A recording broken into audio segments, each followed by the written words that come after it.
সবাই তোমরা কেমন আছো? আশা করছি তোমরা ভালো আছো। আজকে আরেকটা নতুন ভিডিও নিয়ে চলে এসেছি।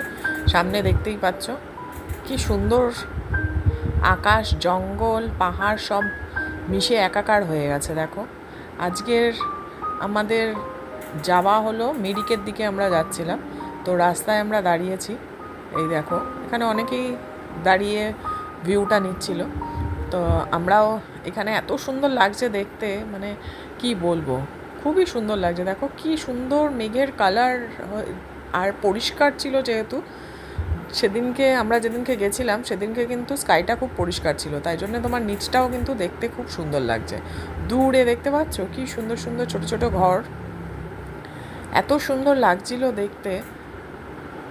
যদিও বা আমার পাহাড়ে উঠলে বমি হয়, কিন্তু তাহলেও এত সুন্দর দৃশ্য এ তো মিস করা যায় না। যতই বমি হোক, আমি তো সবসময় একেবারে পাহাড়ে যাওয়ার জন্য একেবারে পা উঁচিয়েই থাকি, আর তোমাদের সাথেও শেয়ার করতেই থাকি যে কোথায় যাচ্ছি, কী করছি।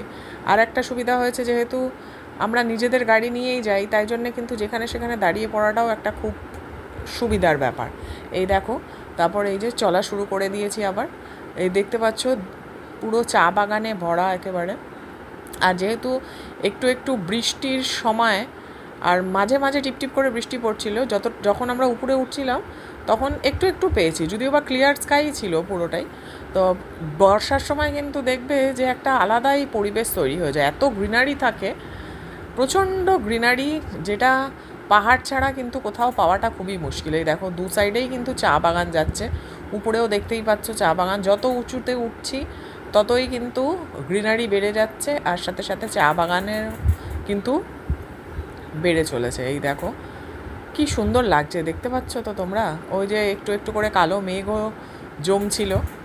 তা আমরা খুব একটা বৃষ্টি কিন্তু পাইনি সেদিনকে। হ্যাঁ, একদম পাইনি বলবো না, পেয়েছি, ছিটে ফোঁটা পেয়েছি, কিন্তু বেশিরভাগটার সময় কিন্তু আমরা রোদই পেয়েছি। সেই জন্যে কিন্তু খুব সুন্দর, ওয়েদারটাও খুব সুন্দর লাগছিল।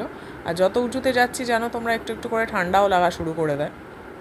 যদিও বা মিরিকে খুব একটা ঠান্ডা নেই, সোয়েটার পরার কোনো প্রশ্নই ওঠে না, কিন্তু ঠান্ডা ছিল। নিচের যা টেম্পারেচার তার থেকে উপরে কিন্তু অনেকটাই ঠান্ডা ছিল। এই দেখো ঘুরে ঘুরে যাচ্ছে, আর যেদিকে তাকাচ্ছি সেদিকেই সুন্দর। এই যে এদিকে দেখো, একটা শিলিগুড়ি টি স্টেটে চলে এসছে, এটা হলো টিংলিং টি স্টেট। তো টিংলিং টি স্টেটটা কিন্তু খুবই সুন্দর লাগছিল দেখতে। এখানেও আমরা একটুখানি হল্ট দিয়েছিলাম, যে জায়গাটা এত সুন্দর, সেই জন্যে ভাবলাম যে দাঁড়িয়ে দেখি যে আশপাশটা, মানে যে এখানে দেখো একটা ব্যাপার হলো যে তোমরা যেখানেই দাঁড়াবে সেখানেই কিন্তু সুন্দর একটা অ্যাটমসফিয়ার পাবে। দেখো এই যে এই হলো টি স্টেট। তো এই টি স্টেটটা কিন্তু বেশ পপুলার, অনেক ট্যুরিস্টরা এসেও কিন্তু এই টি স্টেটের ভেতরে যে কটেজগুলো রয়েছে সেখানে কিন্তু তারা থাকেন। তো আমাদের থাকার কোনো ব্যাপার ছিল না, আমরা জাস্ট ভিজিট করলাম। আর আমাদের একটা ভালো হয়েছে, আমরা যেহেতু এখন শিলিগুড়িতে শিফট হয়ে গেছি, তো সেই জন্য শিলিগুড়ি থেকে কিন্তু দিনের দিনই কিন্তু তোমার অনেক কিছু জিনিস কিন্তু করে পাহাড়ে উঠেও কিন্তু চলে আসা যায়, খুব একটা ডিস্টেন্স কিন্তু হয় না।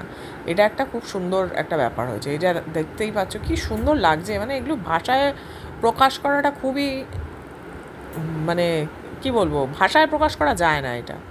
তো এখানে আমরা ঘুরছিলাম, বেশ কিছুক্ষণ টাইম এখানে স্পেন্ড করেছি। তো তোমাদের ভিডিওটা ভালো লাগলে